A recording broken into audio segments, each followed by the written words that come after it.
Үйлс номныхоо 9-р бүлгийн 36-аас 43 за энийг бүгдээ хамтдаа үзнэ. За Үйлс номны 9-р бүлгийн 36-аас 43. За би эндээс та нарт уншиж өгье.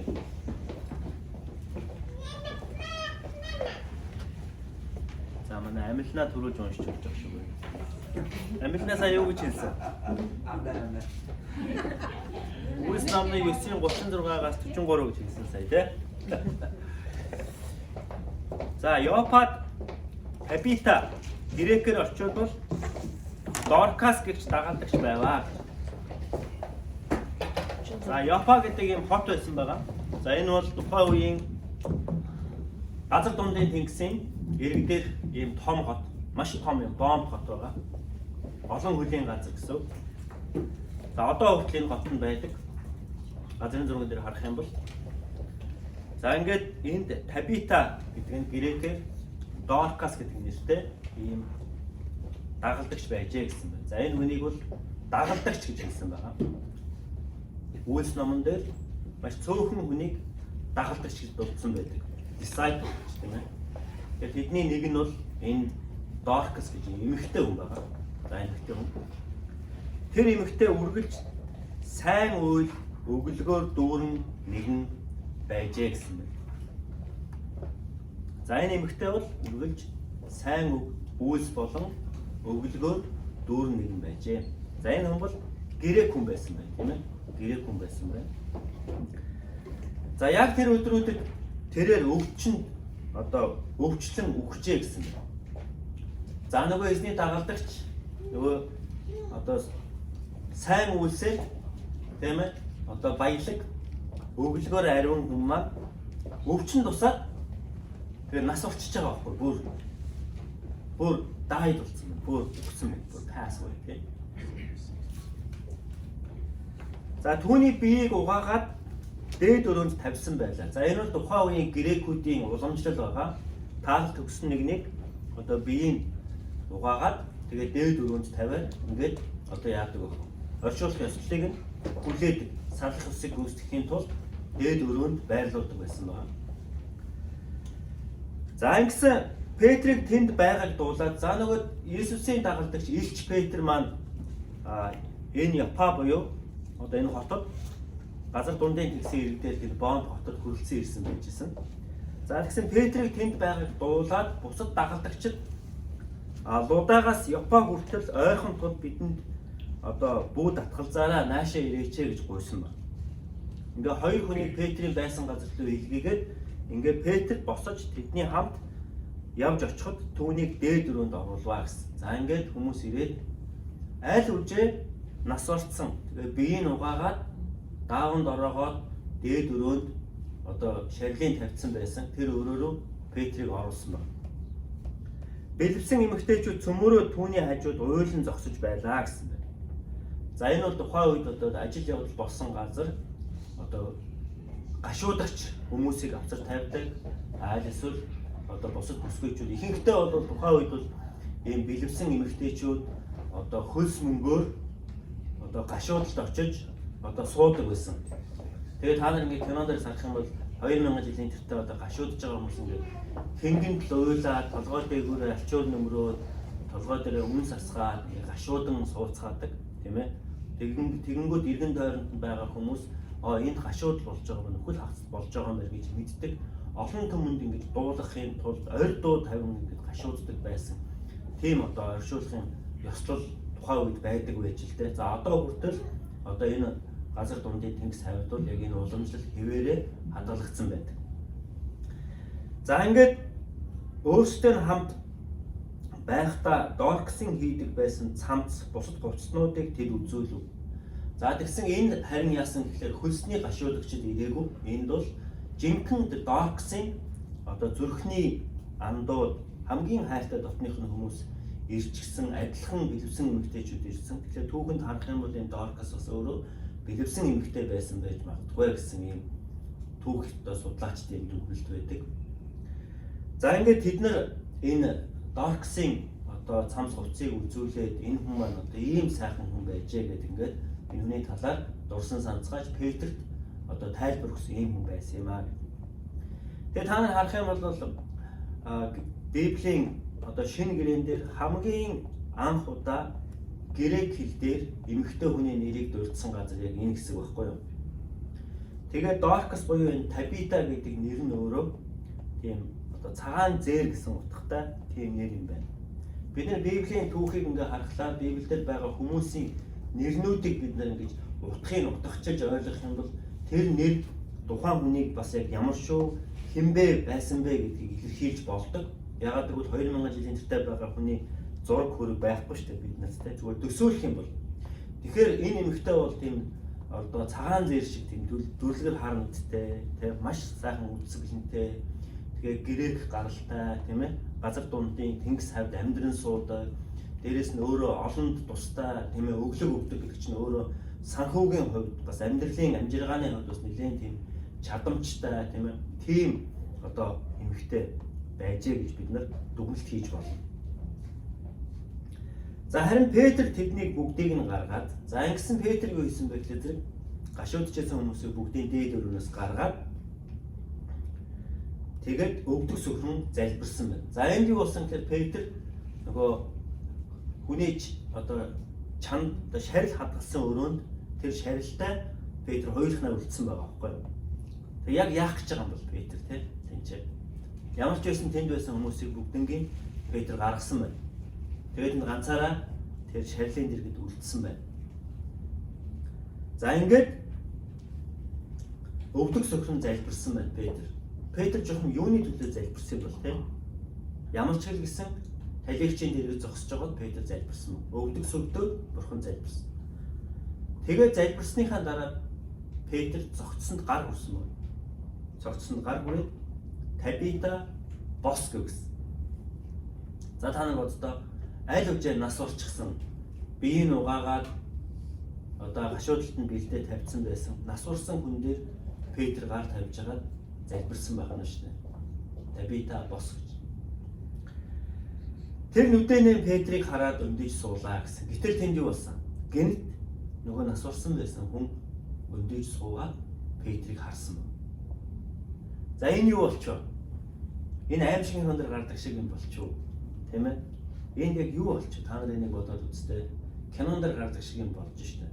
Нас урсан нэг нь аль үжээ нас урсан байсан нэг нь өндөгөөд босчихж байгаа байхгүй.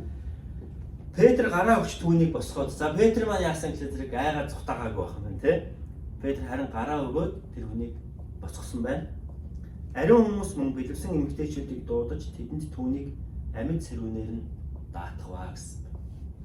За ингээд нас урсан нэгэн дээр эзний дагалдагч Петр ирээд түүний төлөө залбираад тэгээд өгсөн байсан нэгнийг тийм ээ эзний хүч чадал дотор амьлуулад ингээд амьд сэрүүн бүсгүйг тэнд байсан хүмүүст гардуулж өгсөн байна. Тэдэнд даатгав гэж юм тийм.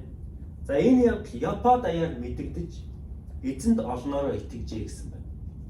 За дахиад өнгөрсөн 7 хоног бидний үзсэн Үйлс номын хэсэгдээ өвчтөе нэг эдгээсний дараа юу боллоо? Тэнд тэр нутаг даяар Луда даяар эзний нэр алдаршсан байна. За гэтэл Лудагаас илүү том хот болох нөгөө одоо усан хотын бомб хотод өгсөн хүнийг эзэн амьлуулсан байна. За энэний дараа дахиад юу болсон?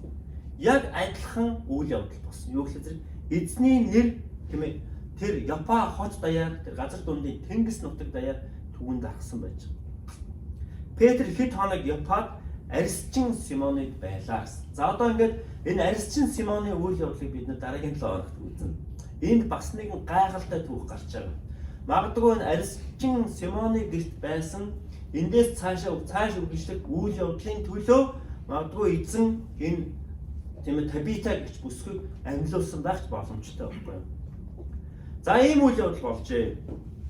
За эндээс бид нар хэд хэдэн зүйлийг бид нар харж болно. Юу гэхлээр зэрэг нэгдүгээр сайн хүнд муу зүйл тохиолддог юм байна гэдгийг бид нар мэдж болно. Нэгдүгээр. Сайн хүнд муу зүйл тохиолдсон байна уу? Тийм байгааз эзний дагалдагч тэгээ үсгэлэнтэй эмэгтэй бусдад өргөл тийм ээ хандвараа тусалдаг Тэгээд олон түмэнд тийм ээ өглөөгөөрөө өгдөг, сайн зүйлсэд тусалдаг, ийм эзнийг хайрлан хүндэлдэг ийм эмэгтэй өвчин тусаад нас орчиж байгаа байхгүй юу? Тэгэхээр эндээс бид нэр сайн хүний амьдралд муу зүйл тохиолддог юм байна гэдгийг бид мэдж болно. Нэг. Хоёрдугаарт нь гэвч энэ нь Бурхны алдрын төлөө байдаа гэдгийг бид мэдж байна. Тийм ээ? Сайн хүний амьдралд тохиолдсон муу зүйлсүүд Бурхны алдрын төлөө байдаг.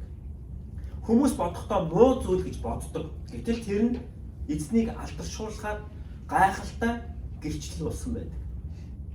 Тэгээ Батбаатар зуны өвлийн камп дээр гэрчилсэн шүү дээ. Эзэн минь ээ та намайг green card-тай болгож өгөөч. Гэхдээ энэ нь гэрчлэлтэйгээр надад ирэх болохгүй гэж залбирсан тийм. Тэр бол надад үнэхээр таалагдсан. Өөрөөр хэлбэл миний амьдрал бидний залбирч байгаа одоо бид нар Мацагорын залбирал үргэлжилж байгаа. Энэ одоо өнөөдөр 7 дахь өдөр нь явж байгаа тийм. Тэгэхээр бид нар залбирал гуйлтуудаа Мацагорын залбирч байгаа хүн рүүгээ бид илгээж байгаа. Илгээхдээ бид яах ёстой? Эдгээр залбирал гуйлтууд нь гэрчлэлтэйгээр буцаж энэ яг энэ гуйж байгаа хүндээ очих болтугай. Би бол яг тэгж залбирч байгаа. Сумынхаа гишүүдийн залбирлуудыг аваад бурханд өгөхдөө гэрчлэлтэйгээр түүний амьдралд биелээ олох болтугай гэж. Амен. Тэгэхээр та бүхэн ч гэсэн тэгж залбираарай. Гэрчлэлтэйгээр эзний алдрын төлөө тийм ээ энэ зүйлс болох болтугай гэж залбирах ёстой бид нар. Түүнээс биш бид нар нэг зүйлийг эндээс онцлох хэрэгтэй. Тэгвэл Петр хурж ирэнгүүтээ Табитагийн амьдралд юунаас болоод яагаад ингэж гэж Петр жааж хийгээгүй байхгүй юу? Шүүрт хийгээгүй тийм. Гэтэл хүмүүс бидний төрлөх хандлага яадаг л зэрэг бид нар хүмүүсийн амьдралыг бид нар шүүдэг, бид нар жааж хийдэг.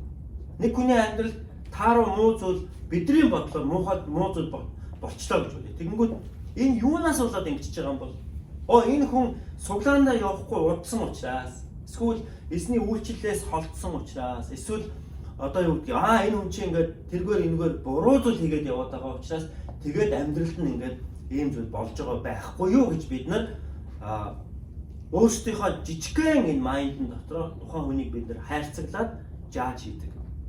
Тэгэхээр чуулган дотор тийм ээ энэ нэг нэгнийг хийсэн үйлд амьдралд нь тохиолдож байгаа үйл явдлуудыг өөрсдөө бид мэдхгүйгээр жааж хийх нь буцаад чуулганы эрүүл өсөлтөнд хортой байдаг. Энэ нь цаашаа дам дамаа одоо ховж болж тархдаг байхгүй юу? Энээс болоод бид нар бүр сайн мэдээний дэлгэрэлтэнд хүртэл бид нар садаа болдог өөрсдөө. Эзэн дээр дөнгөж ирэх гэж байгаа гэдэг юм уу? Эсвэл бид нар хин нэг хүн сайн мэдээг хүргэхдээ бид нар чиний амьдрал тийм ээ чи сүмд ирэх юм бол чиний амьдралд ийм сайн зүйл байх болно. Чи илүү хангамжтай байх болно. Өвчин чинь эдгэрэх болно. Тийм ээ чи хангагдах болно, ивээгдэх болно, өрөөгдөх болно.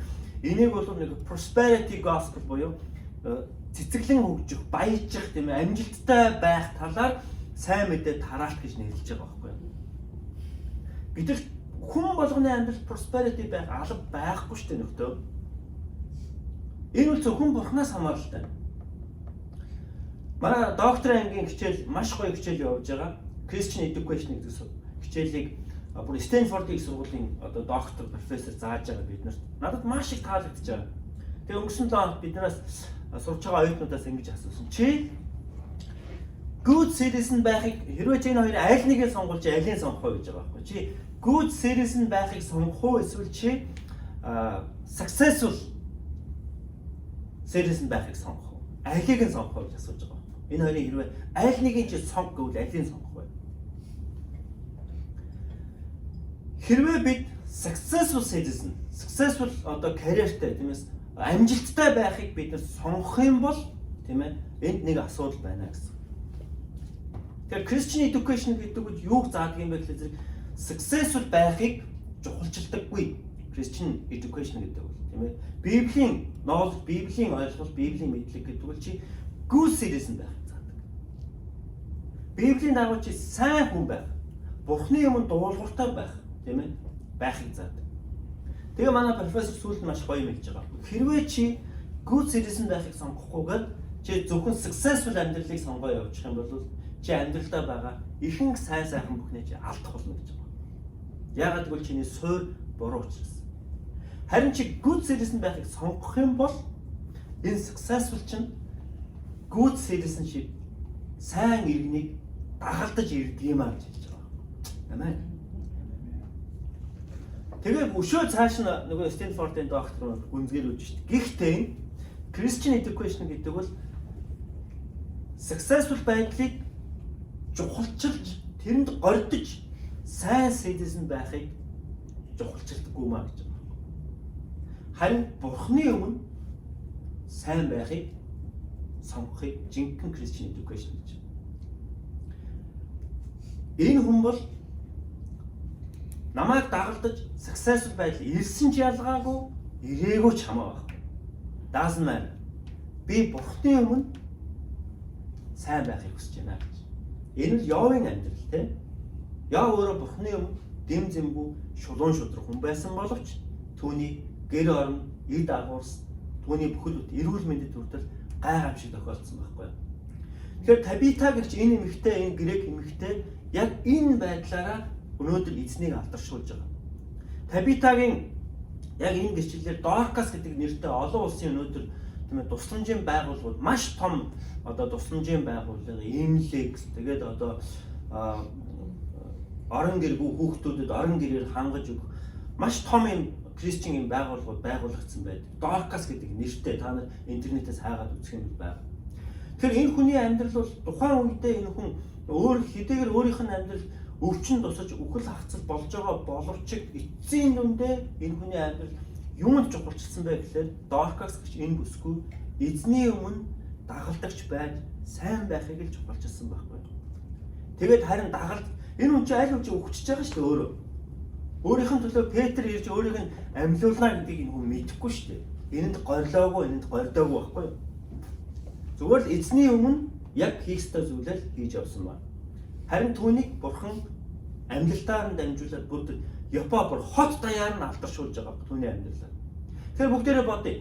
Миний Бурханы өмнөх дуулууртай амьдрал, миний сайн citizen байх энэ Arlington хот даяар тийм ээ эзнийг алдаршуулах үс гэрчлэл дүүрэн байгаасай.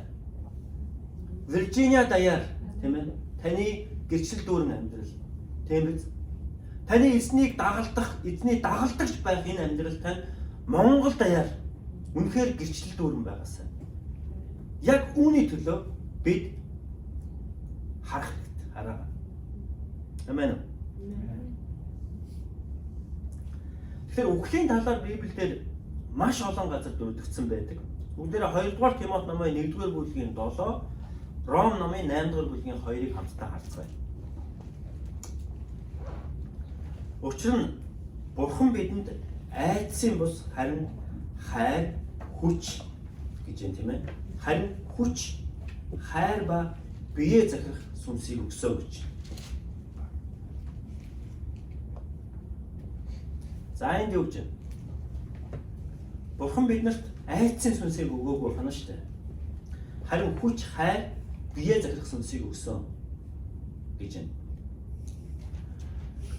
Тэгээ Петрийн маань хувьд тэрээр яасан бэ? Нас барсан хүнтэй хамт үлдсэн бай, шарилтай хамт үлдсэн бай, тий.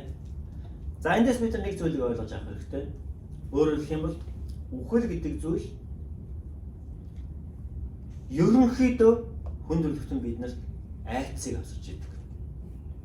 Яагаад гэвэл үхэл гэдэг бол Бурханы мөнхийн зорилго байгаагүй байхгүй юу? Энэ нь Бурханы өөрийнх нь идея байгаагүй. Хүн төрөлхтөнд бидэнд өгөх Бурханы идея бол ам, бүр бэлгсэн ам байна. Гагцхүү хүмүүс бид Бурханы өмнө гэмтэй дуулуургүй байснаас болж үхэл гэдэг зүйл энэ дэлхийд ирсэн. Хагцал гэдэг зүйл. Бурхан хагцхыг, тийм ээ, үхэхийг Бурхан хүсдэггүй гэсэн үг. Яагаад гэвэл үхэл, хагцал гэдэг зүйлээр хүмүүс бидний амьдралд гашуудал, харуулсал, зовлон гүнэг, айдас, дарамт ирж идэг. Энийг Бурхан хүсдэггүй байхгүй. Гэхдээ энд хэлж байна. Бурхан биднэрт айдсыг ус харин хүч, хайр, биеэ зарах сүнсийг өгсөө гэж байна энд. За яг одоо энэ хэсгээр бүгдээрээ харъя. Табитагийн үхэлээр Петр явж очихдоо тэр яасан байх нь? Тэр айсан уу? Тэр айгав. Харин Петрт юу байсан гэж? Петрт эзний сүнснээс хүч байсан. Хүч, power. Петрт бас хайр байсан байна. Тийм байгаас мөн Петрт бие захирах эзний сүнс байсан байна. Тэгвэл яг энийг энэ үлгэр дуурайлыг бид үхэл гашуудал болсон газар бид нэр авч очих хэрэгтэй. Бид нэр тээж явах хэрэгтэй. Өөрсдийнхөө амьдралаа. Бид нэр үхэл хагц. Яагаад Библиэлд чи хуримд очсноос оршуулганд очсон дээрээ гэж хэлсэн бэ гэхлээр эзний хүмүүс бид нэр оршуулга болсон газраас бид нэр айх шаардлагагүй байхгүй юу? Бид нар явж очих хэрэгтэй. Их олон жилийн өмнө манай өгөөмөр гидсэнд байхад манай чуулганы нэг охин нас орсон байдаг. Тэгээ бид нэр ажил явуулсан. Манай чуулган даяараа бид нар маш их гашуудсан. Тэгээ бид нар гашуудлалд нь оролцсон. Тэгээ оролцсон ээж мэж аав ингээл манай гэрийнхэн тэр жирэмсэн ихнэрээ дагуулж өгч болохгүй байл гэж тэгээл идэг байсан. Тэгээд бид хоёр таагаа өгөөмөр гидсэн дотор ингээд технэр маань ингээд тэр ажил явуулалтад бид нэр оролцсон. Бүр ингээд бүр тэр одоо хүн тавьдаг бүр цагаан даваа хүртэл бид нэр хамт явж байгаа байхгүй. Яагаад монголчууд бид нар ер нь одоо тийм ээ нас орсон хүнээс айдаг юм бол яагаад монголчууд бид нар тэр хүн тавьдаг газраас бид нар цэрвдэг юм бол та нар харж байгаа шүү дээ Америкт ингээ харах юм бол одоо сүмэн байгаа сүмийнх нь ардлын яардан дотор тэр сүмийнхэн гишүүдийн оршуулгын газар байгаа шүү дээ тийм оршуулгынхаа ингээ бүр чулуунуудтай ингээ дурсгалын газар энэ дээр байж байгаа шүү. Угтаа бол эндээс чи айжих хэрэгтэй байж тийм бүр хол газар авирж тавьж явах хэрэгтэй шүү дээ. Гэтэл энд ингээ оршин байж тийм байгааз яг дэрэгдээ ингээ байж байгаа. Монгол хүмүүс бид нар ер нь ганцаархан өглөөс айдаг үгүй байхгүй юу? Одоо Халлоуины баяр шүү дээ тийм. Энэ чинь үхлээс айхгүй тул бүр зохиомлоор бүр ингээд celebration болгож үхэл надад битгий тохиолдосоо гэж зохиомлоор өөртөө үхлийг нааж авцраад тэгээд тэргүүрээ яг үхлийг хуурж байгаа юм гинэ. Одоо хандлага нь тэр байхгүй Халлоуины баяр чинь. Тэгээд үхэхгүй л байх гээд хичээгээд байгаа байхгүй юу? Ер нь бол үхлээс айх ямар ч шаардлага бидэнд байхгүй. Эзэнд итгэж бидний хувьд үхлээс айх ямар шаардлага байхгүй. Бид нэр тийм ээ үхэл гашууд болж байгаа газраас бид нэр айж цэрвэж бид нар сэжиглэж тийм ээ холдож зүхтаах ямар шаардлага бидэнд байхгүй. Хэрвээ тэнд үнэхээр үйлчлэх хэрэгтэй байвал бид нар явж очих хэрэгтэй. Бид нар туслах хэрэгтэй, үйлчлэх хэрэгтэй. Нэг удаа халуун зуунаар би сүмийнх манай цуглааны нэг итгэх залууг аав нас урчаад тэгээд шарилыг аваад бид нар халуун зуунаар евро дархан руу хөргөж өгч байсан. 4 цаг халуун зуунаар бид нар микро автобусын дотор ингээд шарилын бүр хайрцагт нь хийгээд ингээд авч явах гэсэн. Ах トゥ нараас нь тэр шарилын зөөхөн олдоогүй. Яагаад гэвэл ивэл жилтэй хүн байхгүйсэн байхгүй. Тэгээ манай сүмийн нөгөө ах хуу надад туслаач надтай хамт яваад хүн байна уу гэд сүмийнхнээс асуусан. Тэгээ би хамт явж өгөхөөр болсон. Тэгээ би тэр микро автобусныхаа жолоочтой ингээд бид 3 амьд хүн нэг амьгүй биеийг аваад бид нэр дархны зам руу явж байгаа.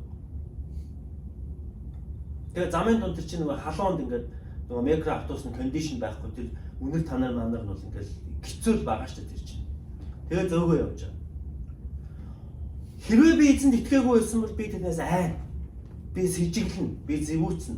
Тэгээ миний хамаг хэмэр сүнд, хамаг лундаа одоо юу гэдгийг те хамаг юмыг ингээд аваа явуулчлаа гэж бид нар бодож маа. No. Христч хүмүүс бид нар тийм юм байхгүй шүү. Тийм ямар ч айц байхгүй. Энэ утгаараа бид үхэл хагацлах болсон газар бид нар зоригтойгоор эзний хүч чадал дотор бид нар хайр бие барих сүнстэй хамтдаа бид нар тэр газар очих хэрэгтэй. Хэрвээ та тэр газар очиод эзний өмнө залбирал хийх шаардлагатай бол та залбирах хэрэгтэй. Хэрвээ та залбируулмааргүй байвал та дотроо залбираад тийм ээ тэр газар хамтдаа гашуудж байгаа илэрхийлээд гарч явна. Магадгүй тэнд үнэхээр бурхны хүч чадал оршвол тэнд хөгсөд хүртэл амьлах боломжтой байхгүй юу? Яг Библиэлд байгаа ч гэсэн. За дараагийн нэг зүйл нь учир нь Христ Есүс дотор амийн сүнсний хууль чамайг нүглийн болон үхлийн хуулиас чөлөөлсөн юм аа гэж. Эрдээ Христ эзэн дээр ирээд үнэхээр түүний дотор бүрэн дүрм чөлөөлөлж явагдсан. Би үхлээс бүрэн дүрм чөлөөлөгдсөн гэд Тhanksgiving гэршил хийжсэн. Үнэхээр би тэр үед эзнийг алдаршуулж ирсэн. Чуулганы итгэгч, эзэнд итгэгч хүн бүрийн дотор яг эрдээгч чиг тийм ийм эрх чөлөө байгаасаа үхлээс айхаа болсон. Өөрийнхөө үхлээс хүртэл айхаа болсон тийм ээ. Ихэнхдээ хүмүүс би үхчүүл яана гэж бид нар айдаг шүү дээ тийм үү. Би бол ковид тусчаад та амар хүнд үедээ за ингэж явчих үедээ л гэж би Яг үнийг хэлбэл би айсан. Би юунаас айсан гэхээр би өөрөө юу ч хийж чадахгүй явахаасаа биш. Зүгээр би ард үлдэх ихнэр хүүхдүүд манай баг энэ арай жоохон байна да. Энэ хэдтэй би санаа зовж байгаа байхгүй юу? Түүнээс биш би ингээд үхээд би өгсний дараа би там руу очихлоо гэдэгт надад ямар ч тийм айдас байхгүй зүгээр. Би танд хэлье. Танд яг ийм эрхчлөө байгаа юм. Хэрвээ танд ийм эрхчлөө байгаа бол та жинхэнэ эзний Христ итгэгч, эзний ариун сүнс таны дотор байна гэсэн. Үхлээс бүү. Үхээс битгий. Ягаад үхлийн артаар бид нар Бурхантай үрд мөнхөд хамт байх тэр учрын золголт тэнд очих байхгүй юу? Харин бид нар яг үгсэн мэд амьдрахаас бид нар айж болох юм тий. Үгсэн мэд амьдрахаас гэдэг нь энд хэлсэн байна. Христ Есүс доторх амийн сүнсний хуулийн чамайг нүглийн болон үхлийн хуулиас чөлөөсөн юм аа гэж хэлсэн байна. Амен. Эзний дагалдагчдын явж байгаа газар үхэл, гашуудал, харуусал, зовлон, гониг биш харин үхсэн хүний тийм ээ тэр гашууд болж байгаа газар тайтгал, амар тайван, эдгэрэл, амьлалтууд явагдаж байгаа. Петрийн явсан газар бүрт энэ зүйл болж байгаа. Өвчтэй хүмүүс нь эдгэрээд явж ирсэн байна. Петр явсан газар үхсэн хүмүүс нь бүр амьлаад явж ирсэн байна. Ийм гайхалтай эзний бүр төсөөлшгүй бүр боломжгүй зүйлсүүд хүртэл болж байгаа. Энэ гайхалтай хүч чадал гэдэг бол Христийн доторх бидэрт байгаа сайн мэдийн дотор байдаг байхгүй юу? Би танд хэлье. Энэ сайн мэдийн дотор чинь хүч байгаа. Есүс Христ таны нүглийг уучлахын тулд дэлхийд ирсэн юм аа. Та Христ итгэвэл таны нүгэл чинь өөрчлөгдөж та мөнх амьтаа байх болно. Яг энэ өгүүлбэр дотор ам байдаг. Энэ өгүүлбэр дотор бүр үхлээс амьдрах хүч чадал байгаа. Таны нүдний өмнө тийм ээ биеэрээ харахад амьд юм шиг боловч сүнсээрээ бүр үхмэл болсон тэр хүн тийм ээ би Христ итгэе гэдэг ингээд зүрхээ нэгэд тэн дотор жинхэнэ тэр үхлээс амьлах амьлалт бүр сүнсээр явагдаж байгаа байхгүй юу? Амен.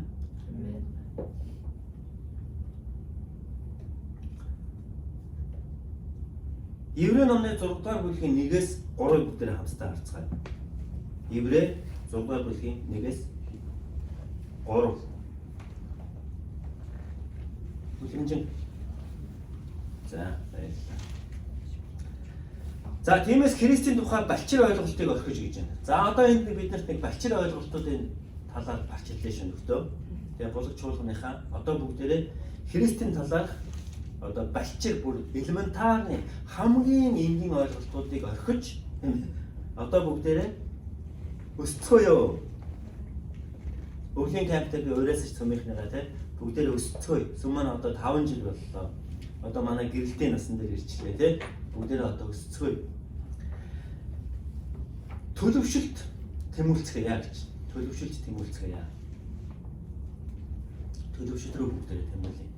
За энэ төлөвшөлт дотор юу байдаг гэж байна? Найрлагын дотор түнчлэн үхлийн үйлсээс гимших, Бурханд итгэх, баптизмын тухай заавар, гар тавих тухай, үхэхстээс амьлуулагдах болон мөнх шийтгэлийн тухай сургаалуудын суурийг дахин тавихгүй байвал яасан бэ гэж гуйж байгаа байхгүй бүр.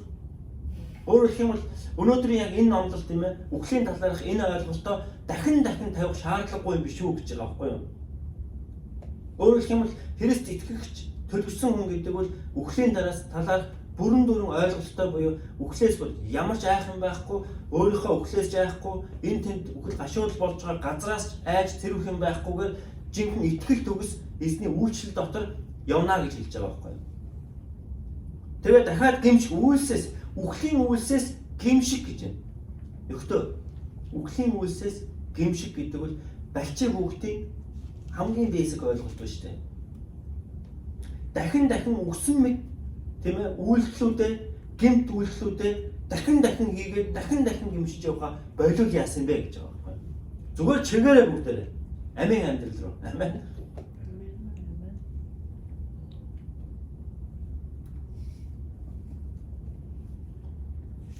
Хэрэв бурхан зөвшөөрвөл бид үнийг хийнэ гэж байна. Юу хэлж байгаа? Хэрэв бурхан зөвшөөрөх юм бол бид үхэхстээс хүртэл хүнийг амьлуул. Та энд итгэж байна уу? Би үл итгэдэг. Нэг биш удаа би нас барсан хүн дээр гар тавьж би амьлахын төлөө би залбирж ирсэн бурхнаас. Гэтэ тэр үед бурхан зөвшөөрөөгүй л дээ. Ер нь бол. Гэхдээ try хийж үзсэн. Бурхан миний итгэлийг харж байгаа гэдэгт би итгэдэг. Яагаад гэвэл Библиэлд бичсэн байгаа учраас. Үхэгсэд амьдрах болно гэсэн. Амен. Энэ бие махбодын үхлээс гадна сүнслэг үхэл байгаа байхгүй. Бид нар ихэнхдээ нүдэнд харагдах насурсан хүн үхлээс амьлангууд энийг бид нар гайхамшиг гэж боддог. Гэтэл яг жинхэнэ гайхамшиг бол та өөрөө үхсэн мэт тийм ээ тэр үхлийн үйлсээсээ гэмшээд эзэн рүү ирээд таны үхсэн байсан тэр мөхмөл байсан тэр сүнстэй амьлцсан явж байгаа байхгүй. Энэ чинь жинхэнэ гайхамшиг. Бид өөрөө тэр чигээрээ бид гайхамшиг алхаж явж байгаа байхгүй. Та бол гайхамшиг. Та өнөөдөр энэ ч амьд сэрүүн байх ч боломжгүй байхгүй юу? Та энэ хорвоодыг бүр мэдлэгч боломжгүй байх байсан. Таныг эхийн хөвлөд бүрэлдэхэд яг юу болж өрсөн бол, юу болж өрнөсөн бол тий? Зарим нь баг абортонд оруулах гэж оролдлого хийж исэн байж магадгүй, зарим нь баг хүсээгүй жирэмсэлт гэж тийм ээ эцэг эгчин тунгаглаж исэн байж магадгүй тий? Ямар нэгэн байдлаар бид нар яаж хийж байгаа л энэ хорвоодор бид нар ирсэн үү? Тийм биш. Ямар нэгэн байдал биш. Бурхны хүссэн төлөвлөгөө байгаа учраас тэр ёроол дотор бид нар гайхамшиг болоод энэ дэлхий дээр бид нар байж байгаа байхгүй юу? Тэгээд бид нар Христээр ирнэ гэдэг үл энэ бол ерөөсөө гайхамшиг. Одоо манай нэг хоёр таньдаг дүү Монгол явах гэж байна л да. Айгаар зарим нь тэр Монгол руу буцахлаар зэрэг одоо яана гэл тэр Монголд яаж амьдрна? Монголын нөхцөл айгүй хэцүү байгаа. Тэгээ би хэлсэн. Ямар юмдаа ер нь Бурханд итгэсэн бол гэл явсан газар бүрт чинь эзэн чамтай, эзэн та хоёртай хамт байх. Одоо нэг маань очсон нэг манай комитигийн захирал Монголд очсон тест энэ утаатай байна. Энэ хүмүүсүүд ингэж юм гэж ингээд байн стори хийгээл ингээд нэг л зовсон хүн тэнд яваад байгаа шүү дээ. Та нар харж байгаа шүү дээ, тий. Гэтэ түүнтэй Бурхан хамт байгаа байхгүй юу? Би явахтан бас хэлсэн. Монгол руу явъя гэсэн явахаар шийдсэн хүн болгоныг би дэмжих болно. Амьдралын нөхцөл байдал тэр хүний төлөвшил тэрнээс ерөөсөө хэрвээ тэр хүн энд байхдаа эзэнд итгэсэн бол итгэцгээд шийдвэр гаргаад их орон руугаа буцах гэж шүү дээ. Та нар бодоод үзтээ. Бурханаас өгдсөн тэр амлагдсан газар нутагтаа эзнэн суух гэж явж байгаа байхгүй юу? Түүнтэй Бурхан хамт байгаа найзуудаа. Би танд хэлье. Та Бурхантай хамт явна. Хаашаа ч явж магадгүй та ирээдүйд. Та Африк руу ч явж магадгүй, та өөр улс орнууд руу ч аялж магадгүй, тэр бүр тэнд амьдран суухаар явж иж магадгүй тийм ээ. Өмнөд Америк руу ч явж магадгүй, бид нар Монгол руу гаач явж магадгүй. Мэдхгүй байхгүй бид нар ирээдүйд юу болохыг. Гэхдээ би танд хэлье. Та өөрөө тэр чигээр гайхамшиг, таны явсан газар бүрт чинь Бурхны гайхамшигуд дагалдаж явах болно. Үүний төлөө Есүс биднэртэй хамт байгаа байхгүй юу? Хэрвээ юм байхгүй бол Есүс биднийг энэ дэлхийгээс ингэж зовж байгаа хэрэгээ суглаад авчих шүү дээ бид нэр тэ нэгээр ингээд попкорн шиг татаад авчих. Үгүй бид нар энэ хорвоод амьдарч ил байна гэдэг бол та бодоо та Бурханд итгэхээр миний явсан газар бүр эзний алдрын төлөө гайхамшигуд дагалдах болно. Миний амьдрал тохиолдох муу зүйлсүүд хүртэл сайнаар Бурхныг алдаршуулах болно. За дүгнэлт нь. За дүгнэлтийг бид нэр харцгаая. Сайн хүнд муу зүйл тохиолдсон. Дүгнэлт. Сайн хүнд муу зүйл тохиолддог. Тийм биз? За энийг бид нэр ойлгож авлаа тийм. Таны сайн муугаас үл шалтгаалж таны амьдрал аливаа зүйлсүүд тохиолдож байдаг. Яагаад гэвэл бид нар энэ хорвоод төгс биш ертөнцид төгс биш би өөрөө ч төгс биш хүмүүсийн харилцаанд донд бид нар амьдарч байгаа учраас хичнээн хичээгээд тийм ээ технологи хүртэл өнөөдөр хамгийн өндөр зэрэглэлд очиод эрсдлийг өнөөдөр урьдчилан дүгнэж чадахгүй байгаа байхгүй юу? Ер нь бол Tesla гэдэг ингээд тий автомат жолоодлоготой хамгийн сайн гэж рекламдж байгаа мөртлөө асуудлууд гарсаар л байгаа шүү дээ тийм. За тийм байна. Сайн хүнд муу зүйл тохиолддог гэдгийг бид ойлгож авах хэрэгтэй тийм ээ. Өөрөөр хэлбэл бид нар амьдралдаа болж байгаа муу зүйлсүүд тохиолдлоо гэхэд би хитрхи хангалтгүй байсан учраас миний амьдрал ийм зүйл болчихлоо доо гэж бид өөрсдийгөө бид яллах хэрэггүй байхгүй юу? Таны яг одоо байгаа чинь л Бурхны хайрыг улаах хүн та өөр мөн байхгүй юу? Яг одоо байгаа чинь Бурхны хайрыг булаахад хангалттай шалтгаан. Амин. Яг одоо энэ чигээр байгаа чинь. Гэвч энэ Бурхны алдрын төлөө байдаг гэж. За бидний амьдралд тохиолдож байгаа сайн зүйлж, муу зүйлж энэ зөвхөн Бурхны алдрын төлөө байдаг. Бид нар тэгж харах хэрэгтэй. Энэ эзний алдрын төлөө миний амьдрал үйл явдлууд болж байгаа юм байна. Амьдралын нөхцөл байдлын донд энийг Бурхны алдрын төлөө би яг ийм замаар явж байгаа юм байна шүү гэж бид харах хэрэгтэй байна. За 3 дугаарт нь таны амьдралд тохиолдох сайн болон муу зүйлийн алинаар нь ч та Бурхныг сайн гэдгийг нь мэдэх боломжтой гэж. Бурхан муу учраас бидний амьдрал муу зүйл болчихж байгаа юм биш байхгүй юу? Бурхан урьдчилж тооцож чадахгүй учраас балараа энэ амьдрал тийм болчихлоо. Бурхан эзэж алдаа хийдэг. Бурхан үргэлж сайн байдаг. Хамгийн гайхалтай. Бурхан муу биш байхгүй юу? Харин нөхцөл байдал бидний эргэн тойрон бидний амьдарч байгаа дэлхий муу байх байхгүй юу? Харин энэ дотор Бурхан өөрийгөө үргэлж сайн гэдгийг харуулж байдаг. Тэгэхээр бүгдээ яг гайхамшигын эзэд байх нь бид нар гэрчлэлтэй амьдрах нь тийм биз бид нар амьдралынхаа бүхий л өдрүүдэд бидний эзэн сайн гэдгийг харж амьдрах нь зөвхөн миний амьдралч төдий миний үр хүүхдэд таны мянган үед чинь Бурхны өрөөл оршино гэж хэлсэн. Би 5 хүүхдүүдээ ингээ ихнэр бид хоёр харахтаа энэ хүүхдүүд ирээдүйд сайн явах уу муу явах уу гэдэгтээ мэдээж эцэг хүний юм санаа зовно. Гэхдээ хамгийн эхлээд эзэн дотор Бурхныг хайрладаг тийм ээ эзэн дуулууртай эзний үгийн дагуу тийм ээ итгэлээр болон сүнсээр өссөн ийм л хүмүүс байгаас. Good citizen тийм амжилтын төлөө, successful байхын төлөө, хүн чанараа олондоо гიშгдэг, хүнийг мэхэлдэг, хуурдаг, хууль зөрчдөг тийм ээ худлаа ярьдаг. Адал балмад ийм байх юм бол харин би харамсна. Харин эзний замыг сонгож эзэн дотор өсөж төлөвшөж явж байгаа бол тэр мэдлэг боловсрал тэгээ амжилтын бусад зүйлсүүд нь аяанда болно шүү дээ. Эрүүл мэнд хүртэл тийм ээ энэ хамаарч байгаа. За тэгээд ялангуяа монголчуудаа зориулж бид нар өгсөн хүний шарилнаас айх хэрэггүй юм байна тийм ээ. Өгсдийн газраас бид нар айх шаардлагагүй юм байна. Учир нь тэнд ад зэтгэр хүмүүс ингэж ойлгодог тийм. Өгсөн хүмүүсүүд өгсөн газар ад зэтгэр богж өтгөр тийм ээ шүгсэн байдаг гэж эндүрдэг.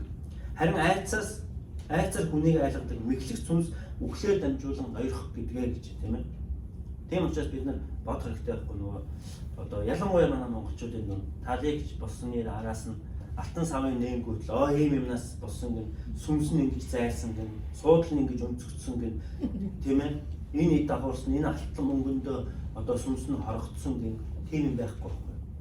Хизээж үхсдийн сүнс биендээ хорогддоггүй. Хизээж үхсдийн сүнс энэ хорвоогоор доншуулж тэнж явдаггүй байхгүй. Энэ бол Библийн ойлголт ерөөсөө биш. Та нар энийг маш сайн мэдэх хэрэгтэй. Үхсдийн сүнс хайчдаг бай. Шууд эзэн рүү явдаг. Номлогчийн үгсээр байгаа ш. Тэгээд тийм ээ түүнд өгсөн тийм ээ сүнс нь эзэн рүүгээ явж харин бие махбод нь тоо шороонд газар шороондоо үлднэ гэж байгаа байхгүй. Тэр даруй таалалт өгслөө сүнс нь эзэн рүү явж байгаа. Эзэнтэй хамт эзний байх газар очих нь шүү дээ. Харин тэнд очихдоо тэр хүн Христ итгэсэн бол Бурхантай хамт мөнхийн улсад байх нь Христ үглийг итгэж бол тэр яг хонь ямаа хоёрыг салгах адил Бурхан ялах болно гэж хэлсэн. Мөнхийн үхэл, мөнхийн хагцал тэнд хүлээж байгаа байхгүй. Тэр сүнсийг гагцгүй хүмүүс бидний буруу ойлголт, ялангуяа монголчууд бидний буруу ойлголт нь тэр талигчийн сүнс зүүдэнд нь ирээл, буянгуугаал, үзэгдэлд харуулаад, энэгээр тэргээр тинээл тийм ээ айлгаж ичээгээл ингээд ийм юм гэж байхгүй энэ дотор тэр муурын сүнс ажиллаа хийдэг. Энэ бол ердөө муурын сүнсний мэхлэгч. Муурын сүнс мэхлэгч гэж Библиэд хэлсэн байна. Тэр мэхлэгч сүнс яаж юм? Таны зүүдэнд, таны эргэн тойронд тийм ээ. Тэр хүмүүсүүдийн чинь оюун санаанд нь яг тэр хүн шиг болж хувлаад Библиэлд байгаа муурын сүнс өөрөө бүр гэрэлтдэг тэнгэрлэгч. Бүр гэрлийн тэнгэрлэгч байсан учраас бүр гэрэлт тэнгэрлэгч энжил болоод хүртэл чамд үзэгдэж чамайг мэхлэх боломжтой шүү. Болгоомжтой байгаа гэсэн. Одоо моорны буруу урс гаж урсгал байна шүү дээ. Тэр маш хүчрхэг эдийн засгийн үед маш хүчрхэг бүр бүхэл бүтэн Америкийн нэг бүр мужийг, Юта мужийг эзэлж штэ мормончууд. Тэдний эхлэл яасан гэхээр Яховас Жозеф Смит гэдэг хүн тэнгэрлэгчтэй уулзсан. Бүр энжилтэй. Тэр энжил нь Петр байсан гэж байгаа байхгүй. Петр ирээд би чамд шинэ ном өгье, мормны шинэ Библи өгье. Тэгээд Есүс Христ үхээд Загалмай дээр хүүхэд нас ураад 3 хоног Есүс хайцсан бэ гэсэн чинь Есүс хойд Америкт ирсэн гинэ. Индиачуудын дунд ирээд өөрийнхөө тухай сайн мэдээ ярьчаад тэгээд буцаж очиод Есүс одоо хайж гэрэл одоо наач цааш явд юм уу яа тийм. Тэгээд буцаж амьдсан гэж заасан байгаа. Тэгээд Тэнгэр ихт гэрэлцсэн Тэнгэр ихтэй уулзсан. Тэгээд тэндээс Мормны гаж уусгал үүссэн байдаг. Тэгээд өнөөдөр Мормончууд бүхэл бүтэн Юта мужийг эзэлж байна. Бүхэл бүтэн Хавайн одоо бүр 51% эзэмшиж байна. Маш том бизнестэй тийм ээ. Бүр одоо улс төр нийгэм тэгээд иргэн тойрон одоо тийм урлаг соёл бүх газарт ингээд бүр хүчээ авсан. Энийний чинь цаа мэхлэг сүнс байгаа байхгүй. Одоо манай энэ орон нутгад байгаа хамгийн гоё сүм одоо Мормны сүм одоо дахин шинээр засагдаад одоо баригдаж штеп бүр алтан оройтой тийм ээ 395-аар хойшоо явж байгаа байж байгаа санаа хачууд. Энийний чинь цаа мэхлэг сүнс байгаа нөхтөө. Муурын сүнс гэрэлт тэнгэр ич болж харагддаг. Зүгээр муурын сүнс зүгээр нэг хүнийг айлгаад ичээгээд ингэдэг биш бүр ингээд бүр сүр жавхлантайгаар үтгддэг хүртэл байгаа байхгүй. Энийг бид нар ойлгож байна.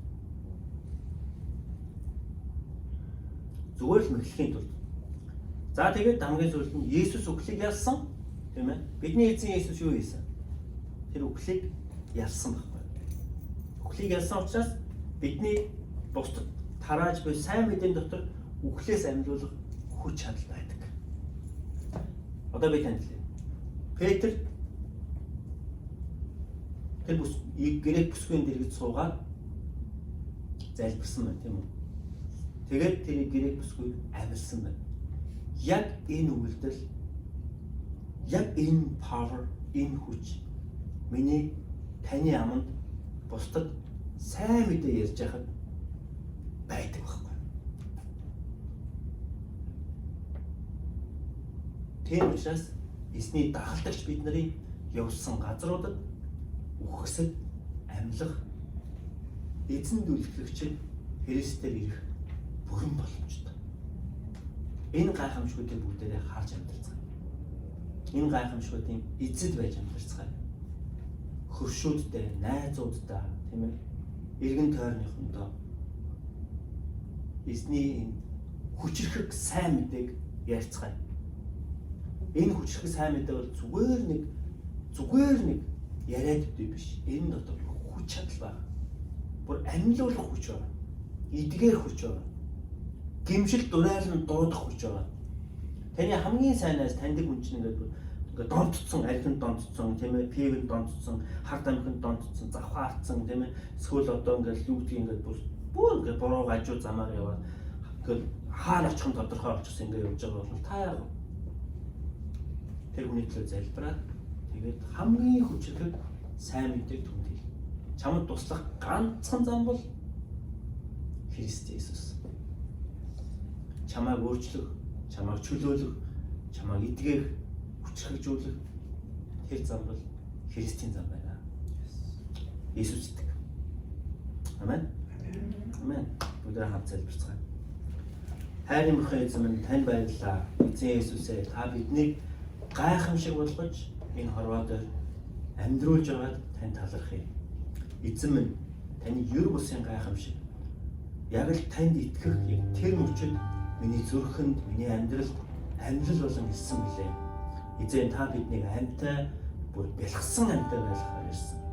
Эзэн та биднийг нүглийн хүлээс, үхлийн хүлээсэнд айц гүйц дотор та биднийг хүлэгдэхийн тулд биш харин та биднийг ялалт дотор, эрх чөлөө дотор, амар тайван дотор, хайр дотор бас хүч бие захирах сүнс дотор эзэн минь та биднийг дагуулж ирсэн баярлалаа Есүс. Есүс эзэн минь өнөөдрийн таны хайртай дагалдагч нарын амьдралаар бид гайхалтай эзэн таны хүчрхэг сайн мэдээний хүчийг бид дахин хүлээн авч байна Есүсээ. Есүс эзэн минь та өнөхөр бидний зүрхэнд үхлийн найзаас чөлөөлтийг бүрэн дүүрмөх болтугай. Энэ чуулганд байгаа. Итгэж хүн бүр эзэн минь үхлийн найзаас бүрэн дүүрэн чөлөөлөгдөж таны амар тайван, таны хайр дотор байх болтугай. Таны сайн мэдээний хүч чадал дотор алхах болтугай. Есүсээ таныг хүндэлж байна. Есүсээ таныг магтаж байна. Та өөрийн нэрийг алдаршуулаач. Та миний амьдралд тохиолдох сайн болон муу бүхий л зүйлсүүдийг та өөрийн нэрийг алдаршуулж эзэн минь Есүсээ танд өгч, тань залбирлаа гэж. Эзэн минь та чуулганы минь гишүүдийн дотор амьдралд нь болж би олон үйл явдлуудын та өөрийн нэрийг алдаршуулж. Эзэн та биднийг гэрчлэлтэй амьдруулж. Эзэн минь та бидэнд гэрчлэлүүдийг өгөөч. Та